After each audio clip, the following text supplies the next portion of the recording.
Brad, the world didn't end after Lambeau. Breaking news. Golly gee, Moses, what are we going to do? How do we figure that out? Who's doing that clip? How did you not get the end of the play of the clip? I don't know. I'm trying to be because you know what people are going to think, and of course I know better. But people are going to think that all that you care about is hearing your names. Yeah, well, that is the only reason I played it, but I wanted your punchline, like the end of it, to be played and delivered. I'm not sure why we ended it with the referee. I'm not. Yeah, and of course I was incorrect, but we saw another replay that showed he actually that was Noah Brown. He took like 3 steps, and the ball never moved, and then his elbow came or his knee came down. And then the ball moved. It was not quite Dez in Green Bay, but I think they got it right that it was a catch. But, of course, for people who didn't hear it, what you didn't hear was me saying Odell would have caught it. Odell will catch that. Oh, we'll get to that in a second. So thank you for paying off the audio, some radio terminology. I heard you in the postgame talk about these guys all getting together last week.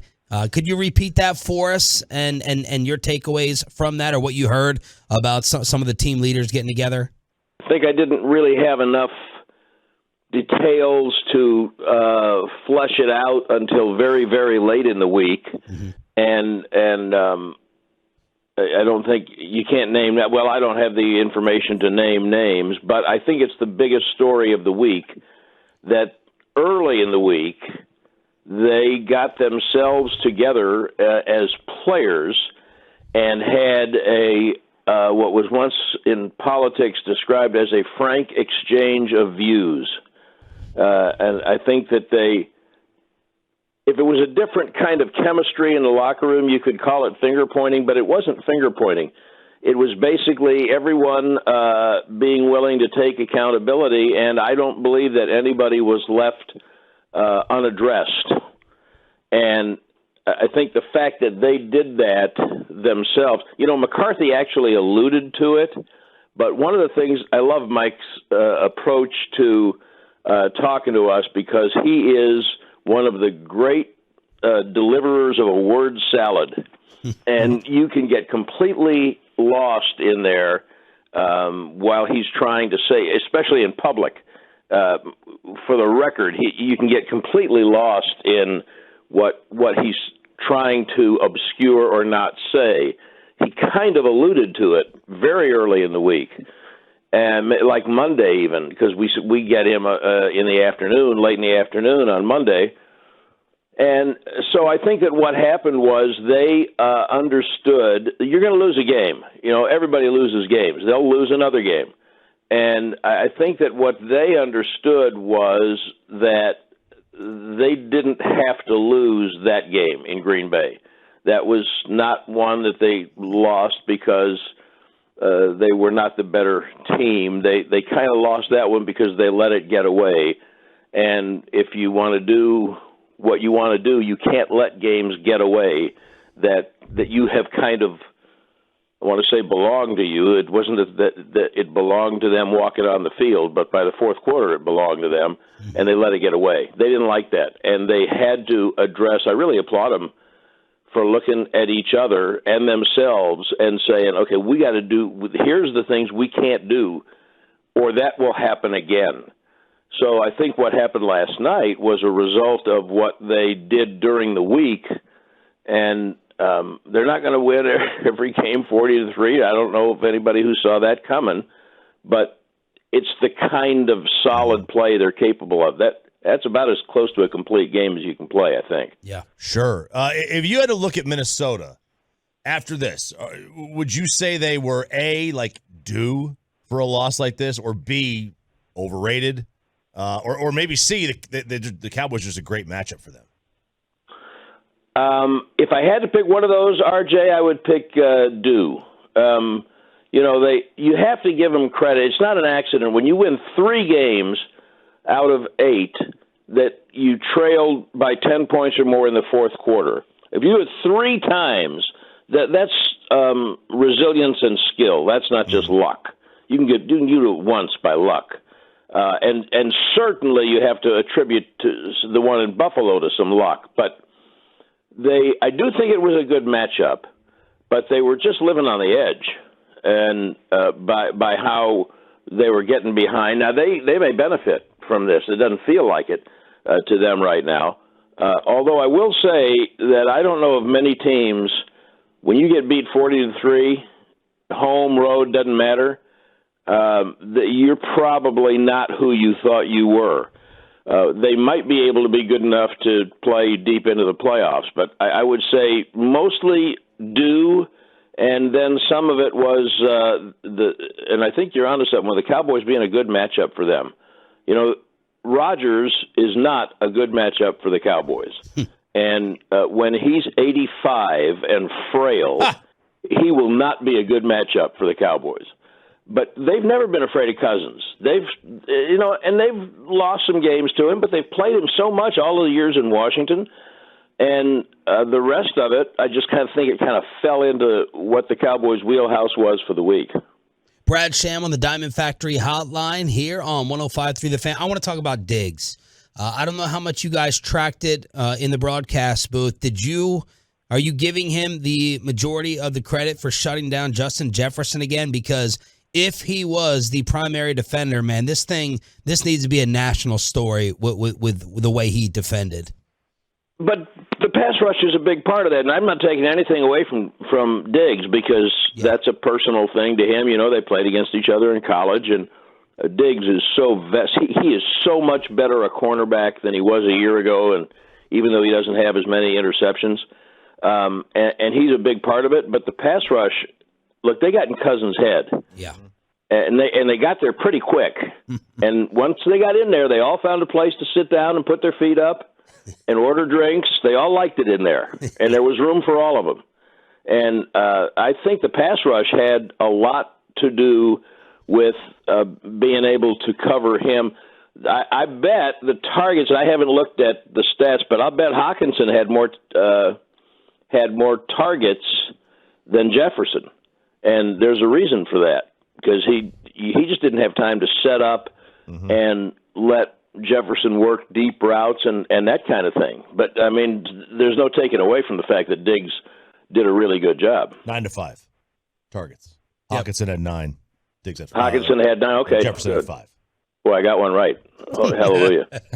Brad, it didn't become as much of a discussion point, obviously, because they won the game. But, man, Mike McCarthy looked primed on the sideline to be really upset if Maher was going to miss that second 60-yard field goal just after the league seemed to take so long getting that replay up. Do you think that's something that the Cowboys will reach out to the league about this week? Is just like, guys, come on. Like, we got to be a little bit more on the ball with this, because you guys almost cost us points here. I think every team in the league ought to be on top of that to the league, because that could be anybody.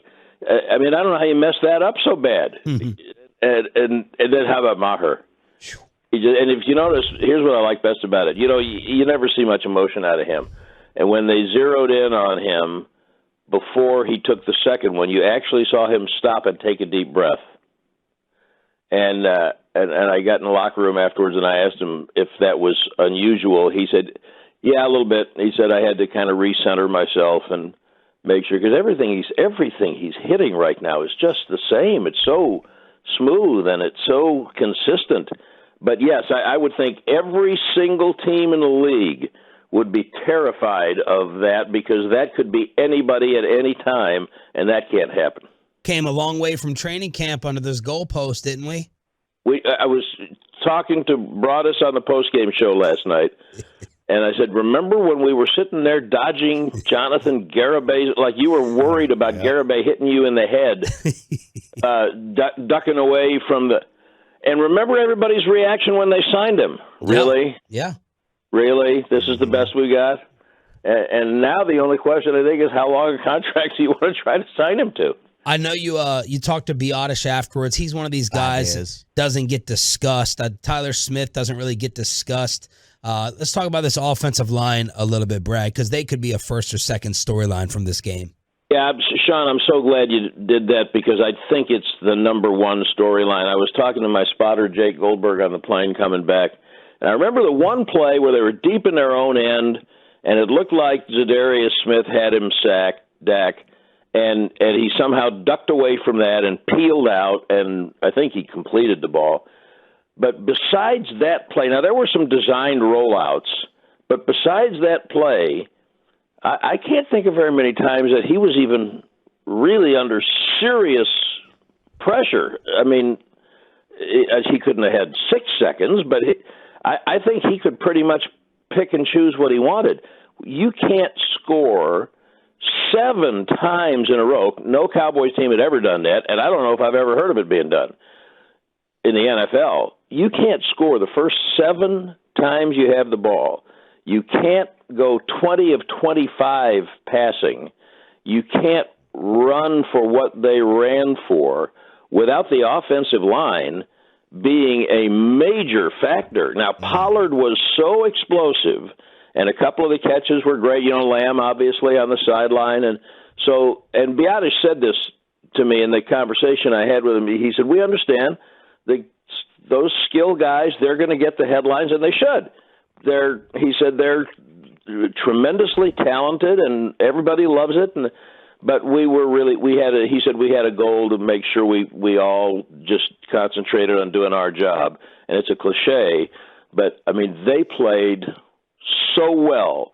If they get that every week, you'll have different circumstances, and they'll have weather in Nashville and maybe in Washington. And if you get that out of your offensive line every week, then you got a chance to play a few extra games this year. And I think that Tyler Smith moving into guard is just seamless. I didn't see any problem. Look at the tape later, but I didn't see any problems. And by the way, McGovern has really stepped it up. He's been playing really well. Biadasz has been playing really well. And, yeah, I think the offensive line is a major storyline coming out of that game. Now they got to go do it against the Giants. You're as good as your next game, but I think it's a major story. So I want to give you a couple stats leading into it, because we saw Kirk Cousins was harassed all day long. Not so much with Dak. Is the Vikings had 0 sacks. Now, obviously, there was that one that my gosh. Dak turned right into it, and you're like, oh, no. And then it went. I have no clue what happened. Both teams had one like that. Their best player. Yeah. And Micah had Kirk Cousins, and they thought he didn't have the ball. And he's, never mind. It was like Dak shocked the guy because he ran into him. Yeah, and he's like, I wasn't ready to tackle you yet. Yeah. You were 5 yards away, and then you ran at me. And Dak never saw him. He got lucky the last second. He kind of ducked a little bit and got out of it and then made like a heck of a 1-yard run. Absolutely. So in the last 4 games, the Vikings had 15 sacks. In this game, they had 0.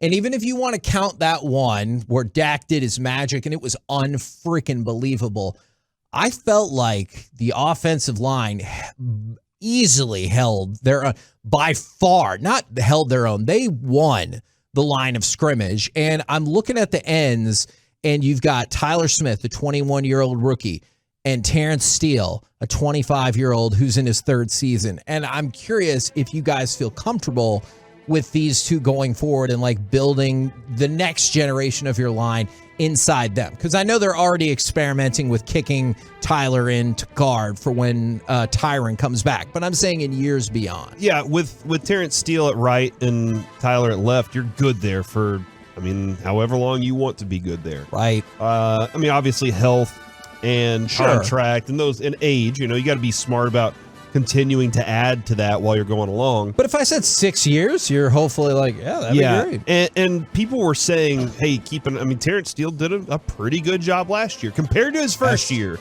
when we were like, why don't we have a better option? And then the next year that, he got stronger. And that was the thing that they said, hey, look, he needs to get stronger. He did it in the offseason, and now he's becoming he and Zach Martin together becoming a combination, and they talk about the combo blocks. Yeah. What they're doing is fantastic in the run game, and he's growing with his pass protection as well. Tyler, I think a lot of people have to sit back and say, we got to just trust Will McClay when it comes to offensive linemen.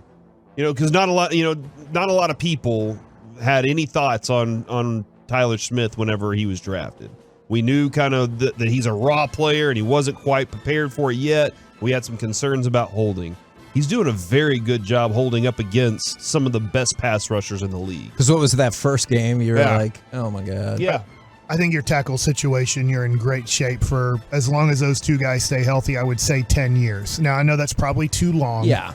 But, man, I did not think coming out of training camp when we were there that it was going to be a good situation once Tyler Smith got hurt here in Frisco. I just thought, oh, my God. Tyron, sorry. And it's been good. And yesterday was close to, like, that's about as close to perfect as you can play as a offensive line unit, as a running back unit. It was the closest thing to perfection that you could watch from a NFL football team. Against a really good pair of ends. You know what else helped out a lot there, too, yesterday? Dak was getting rid of the ball. That is a great point. Dak wasn't standing around in the pocket like Hooker from Tennessee and just holding on to the football. He tore his ACL. Well, just throw the ball. Like that, Dak was like drop back, see my reads. Dak played exceptional yesterday too. Absolutely. Like that's another thing. Like you'll watch how on point this dude was with the way his game, the way his game was moving. He was seeing it fast. He was delivering the ball like with deliberately is the word I wanted to use there. I just felt it was weird. He got stuck. But he was delivering the ball and it wasn't like, hey, I'm going to sit back here and wait for something to develop. He was like, no, I know where it's supposed to be. Let's go. That helps your tackles look really good. That helps your line look good. If you complete 78% of your passes, you're like, holy cow, that's really good. He completed 88% of his passes. Yeah, which he can do. Like that quarterback can do that. Amazing. I know he can do that. And they were going up against two pretty darn good players. So Danielle Hunter came into this game with 6 sacks. Zadarius Smith came into this game with 9.5 sacks. So think about that. I tell you going into this game that you're going up against two ends that are combined for 15.5 sacks. And against a team that it's his last 4 games has 15 sacks. You're like, oh, this could be concerning. And you kept a mostly clean pocket. By the way, Zadarius Smith, Pro Football Focus said he has 10 more pressures than anybody else in the NFL, at least going into that game. And it's the tackles, and it was Dak. They worked in amazing cooperation yesterday. I think as of this morning, Kevin, Brian Burns and Micah Parsons are tied with the most quarterback pressures today. There was a tweet I saw from Micah had retweeted it this morning because Micah likes it. He wants the people to know. He'll have to get on board with Pro Football Focus who disagrees. Yeah, Micah likes it. That being said, Kevin, the big argument against Tony Pollard is we need Zeke to help be in there to block on pass.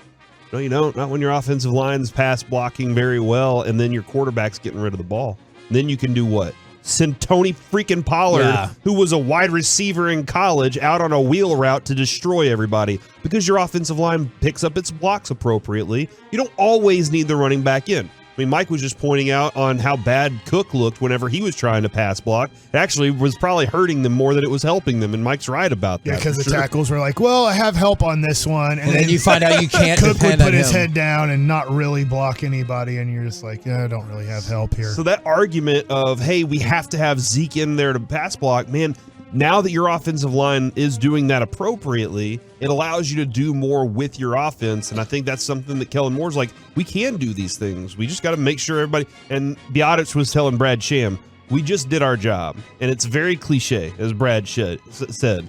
It's very cliche. But when you just do your job, it allows everybody else to be better at their jobs. It allows Dak to be at his best. It allows CD to be at his best whenever their offensive line is doing what they're supposed to do. And I say CD doing his best. If he'd have done his job against the Packers, there would have been non-interceptions and points instead, probably. So do your job's a real appropriate thing on the field. I wonder how easy or hard it is to get Tony Pollard on a linebacker in coverage. Because that play, obviously, third and I think it was 14. Them, yeah. It's like, they can't I thought to myself after that play, we should get Tony Pollard on linebackers more often. Every down. How do we do this? Because out of the backfield, usually linebackers are going to be covering that guy. Or if he goes in a quick motion where he does get to the line of scrimmage, but then you snap the ball, I would think that a linebacker kind of has to pick him up if you're 3 wide. So I'm just thinking to myself, great job, Kellen Moore. Great job, Dallas Cowboys. Going forward with 7 games left in playoffs, how many times can we isolate Tony Pollard on a linebacker in coverage? Plenty, and you could probably get that kind of play too. I mean, plenty and more. Yeah, plenty and like more. that? Yeah, I do like that. He reached over 20 miles an hour according to Pat Doney on that play, on that touchdown play where he was matched up with a linebacker. And there aren't many linebackers that can run with him. Like Micah probably might be able to. But other than that, you're probably not going to find very many. And that is something that you need to have in your pocket. And I want to know also, I want to go back and look at and find out from them, what was the play that set that up? You know, what was the thing that created that open space out there that they were doing that set that up for them to do it so well? Because that was a really good point. By the way, when we look for advantageous situations for the cap this year, Terrence Steele is a great example. He makes $900,000.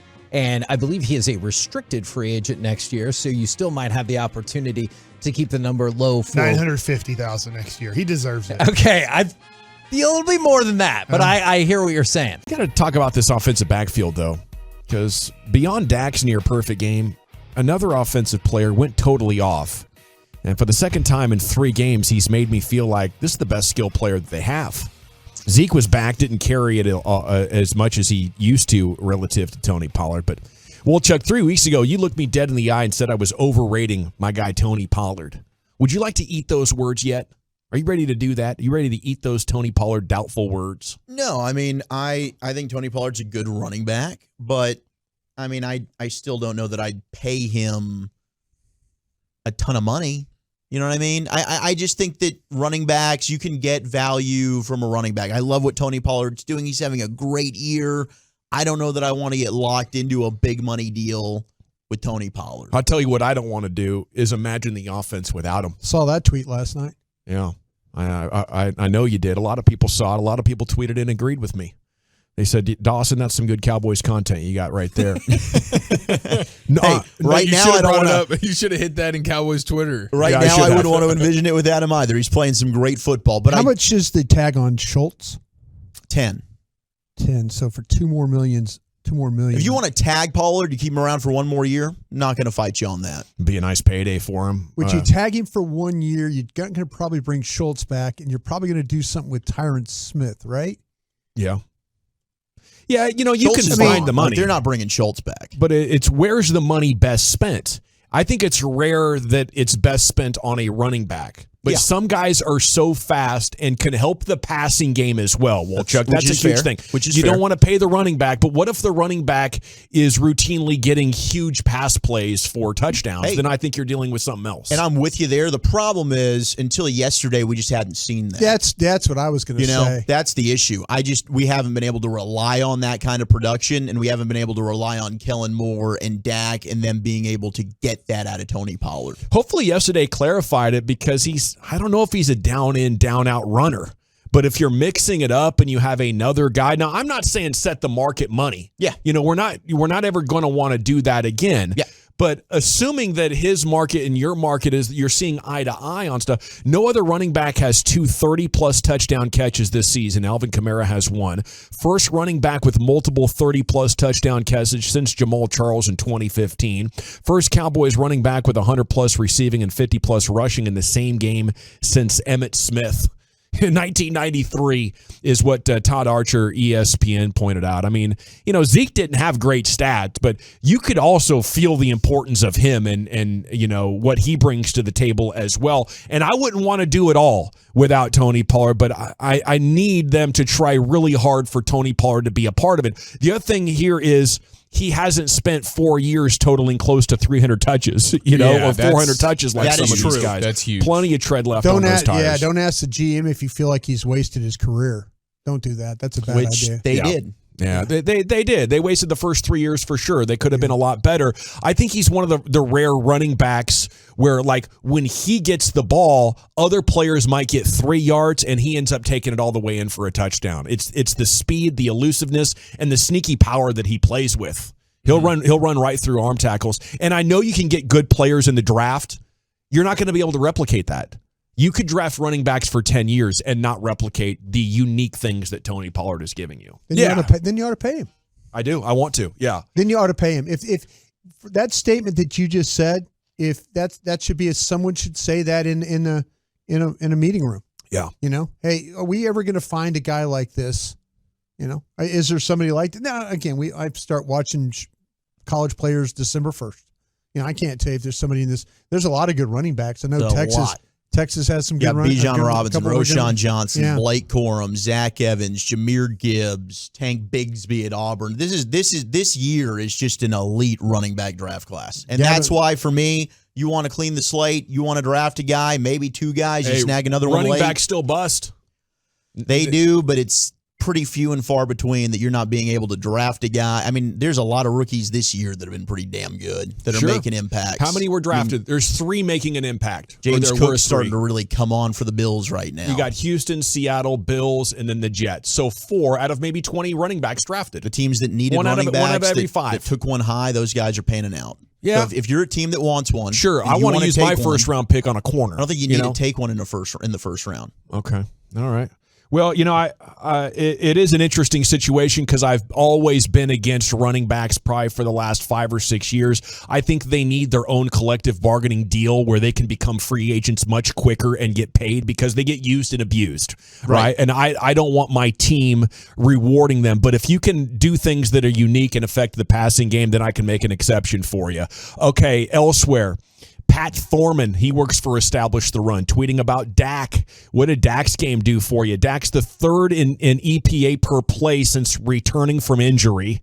3rd out of all quarterbacks in the NFL in expected points added per play. The Cowboys lead the league in points per game over the last month at 39.0.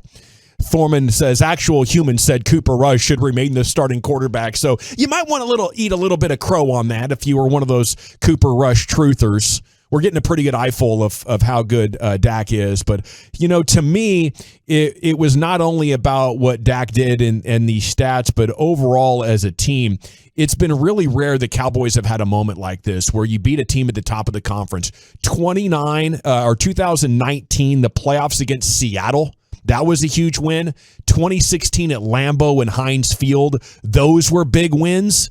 But I think what you saw yesterday was one of the biggest statements that you'll ever see a Cowboys team make. And if they can, add an Eagles win here in a month, then I think you're starting to see the evidence that maybe this could be the team to go into January and, beat some of these playoff teams. Just an absolute amazing game from Dak Prescott last night. Multiple passes that were perfectly thrown with anticipation in stride. Yeah, it was gorgeous, man. And it was nice to see Michael Gallup get revitalized a little bit. It just felt like everything was clicking from top to bottom. It's the most well-rounded victory that I could ever remember. I mean, it was the most dominant performance of the season, and it's hard to complain about really anything. Just it was clean, it was dominant, and it shows just how special they can be when all things are clicking like that. It was just beautiful, man. Yeah, we need that coaching staff to understand exactly how that worked yesterday. I mean, I would have thought it's crazy. Mike McCarthy taking Kellen Moore and saying we got to be smarter when Cooper Rush took over. That was obvious. The games against Detroit and Chicago didn't convince them. The back-to-back Lambeau and then Minnesota experience, that has to convince you. Guys, what the hell were we thinking passing it two-thirds of the time against the Packers? We deserve to lose that with how idiotic we were. And I'd go into Kellen Moore's office if I'm Mike McCarthy today, and I don't quietly close the door. I slam it behind me, and I say, "What the hell was Lambeau? This is how good our damn team is." Preach. That loss is on you, bro. Don't let that happen again, or I will be taking the play calling duties from you. Okay? Now I'm going to open this door and I'm going to go talk to the media, and I'm going to talk like I like you. But right now you're on my bleep list because you cost me that game at Lambeau, dude. Okay? That Aaron Rodgers guy, he took away my kid's family home. He chased me out of there. All right? And what did you do? You gifted them the game with that crap game plan. Don't do it again. Okay? Let's go watch some soccer. You see this idiot for the United States who fouled in the box against Gareth Bale, who had no chance of scoring? That's essentially what you did to me at Lambeau. That's you. Freaking people! You're not suiting up for our country again. That is awesome.